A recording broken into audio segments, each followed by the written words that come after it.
What's up, everybody? How y'all feeling? What's up? Can you turn my mic up a little bit? What's going on? How y'all feeling? What's going on? Hey! What's up, Soli? Good morning, everybody. Good morning. How we feeling? I'm feeling like Coach Prime. I got my theme music on. Yes, we had to bring a little bit of New York City to Nolans. Good morning. How y'all feeling? Nah, I need to feel the love a little bit more than that. I know it's a little early. Some of y'all probably partied a little too hard last night. But good morning, ladies and gentlemen. How y'all feeling? That's right. That's right. Now, we're just going to get right into it. I've learned the mark of leadership is about expressing vulnerability.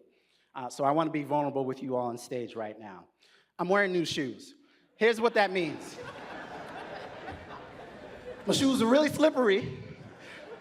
I'm on a slippery rug. There is a chance that I fall down. You are allowed to laugh, but just check to make sure that I'm okay. But I just need to be transparent about that. It's not because I was out too late or whatever. I just have new shoes on. So bear with me. Thank you, Voice of God. We should hire you at the Harlem Children's Zone. My name is Kwame Owusu-Kesse. I'm the proud CEO of Harlem Children's Zone. Welcome to the Power of Place Conference, the heart and science of Cradle-to-Career. And the Harlem Children's Zone mission is centered on the idea of breaking the cycle of intergenerational poverty. But if you really want to get an understanding of who we are, our essence, the heart of HEZ, the power is embedded in our name, Harlem. In many ways, Harlem transcends geography. And if you know anything about the history of Harlem, you know it represents Black and brown excellence. And in today's context, it's a place of possibilities so Black and brown children can achieve their American dream. And I always say, you can bring me anywhere in this country. You show me a place, I can show you it's Harlem. It's like Wakanda. Children. Children is literally in the center of our name and therefore should be at the center of everything that we do. Zone. Zone is a way of representing a safe place for children so that they can thrive and become whole. It's how we rebuild and build community, neighborhood by neighborhood, block by block. And so if you understand the essence of our name, you will realize embedded in it is a constellation of values. And we've distilled that down to 3 core beliefs and values. Children's first, servant leadership, place matters. And if you understand those core beliefs and values, there's certain behaviors and mindsets that govern how we act. We center children in our decision-making. We strive for excellence in everything that we do, no matter who's watching, and especially when no one is watching. And we serve our communities, our places, with purpose. So in understanding our mission, our name, our core beliefs and values, you get a glimpse of the heart of the Harlem Children's Zone. And we've been at this for a very long time, y'all. 50 years as an organization, over 20 years now, and our current form is Harlem Children's Zone, a place-based initiative centered on cradle-to-career services. Yes, yes. Love it. And so what that means is that we have a generation of evidence, 20 years, that this works. We have the trials and tribulations, what was effective, what has not been effective for us. And I think its effectiveness communicates that this is no longer an experiment. We have the data. When I think about close to 8,000 graduates of our baby college, we eliminated the Black-white achievement gap in our schools. And over the last decade, over 1,300 college graduates.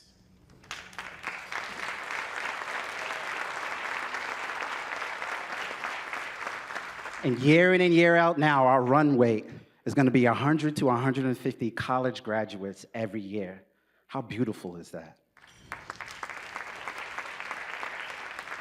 So when we talk about the science That is the science of our work. But this has never been just about Harlem. And the thing that I'm most worried about is oftentimes people want to hold up our successes as impossible to happen anywhere else. And our strategy has never been just to focus on Central Harlem. It is to be able to be a beacon of innovation for the field, and understanding we have a responsibility to codify our best practices and share them with like-minded practitioners all across this nation. And so while I appreciate what we've been able to accomplish and the impact we've been able to have on the country, I would rather us being held up as exceptional, but not using our successes in a weaponized way to be held up as an exception to the rule. Let me say that one more time. I'm happy to have our successes recognized as being exceptional, but not weaponized to be stood up as an exception to the rule. We know that excellence exists all across this nation because it's right here in this room. We brought Wakanda to New Orleans.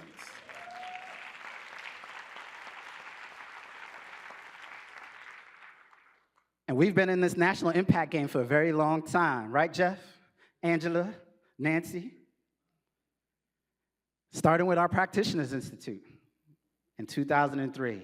And to date, we've had over 588 communities from over 283 cities from across America, and over 205 communities from over 79 countries from across the globe come and visit us at HCZ.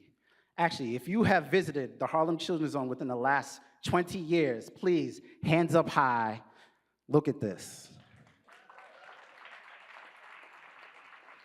Someone described to me yesterday it was like a rites of passage. And that's really special. But if you've been to a Practitioners Institute visit, you know it's very much focused on the story of the Harlem Children's Zone. And so in 2020, we wanted to stand up the Julius Wilson Institute as a complement to the Practitioners Institute, where that was very much inbound focus on the Harlem Children's Zone. Can we have an outbound approach to be able to meet places where they are to help with technical assistance and field building supports and tailoring solutions to the idiosyncratic nature of one's own place? So I got to co-found it with some guy named Jeff Canada, who had a whole bunch of time on his hands at the time, staying in retirement. Kindly invited him to join me on this journey of a different type of national impact. With a clear North Star, we wanted to get 1 million people on a pathway of social and economic mobility. Bold goal. 1 million young people on the pathway to social and economic mobility. Because we understand the best way to ensure that is to make sure that they are enveloped in a community, in an ecosystem of comprehensive cradle-to-career services. So we are here to talk about the heart and science of cradle-to-career.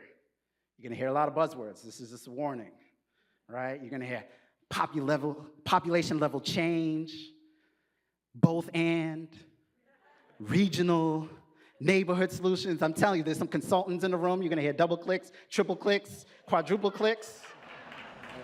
Y'all know what I'm talking about, right? But that's the jargon, that's the field that we're in, that's the language, that's our love language.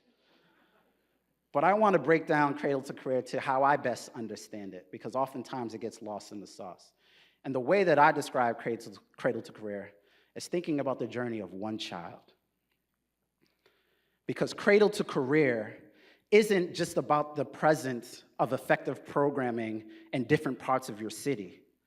It's about the journey of one child having access to best-in-class programming and services throughout their entire developmental pathway.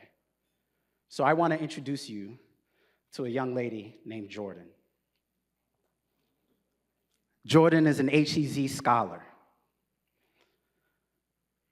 She's growing up in a community impacted by poverty, navigating complex family challenges like all of our communities are. But we know Jordan is going to be on a pathway to prosperity because we are surrounding her with love, We are surrounding her with a community that believes in her and is in partnership with Jordan and her family so that she can achieve her American dream.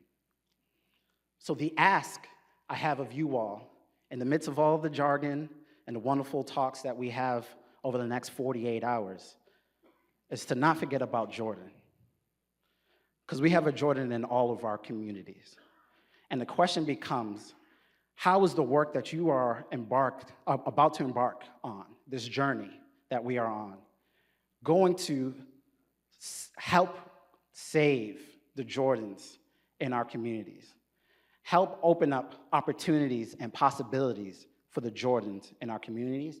And how are we going to take collective accountability, even if we are not directly servicing Jordan in an individual stage, to ensure she has an environment of support that's going to lead to her achieving her American dream? Y'all with me? All right, so like I said, welcome to the Power of Place, the hardest science of cradle to career.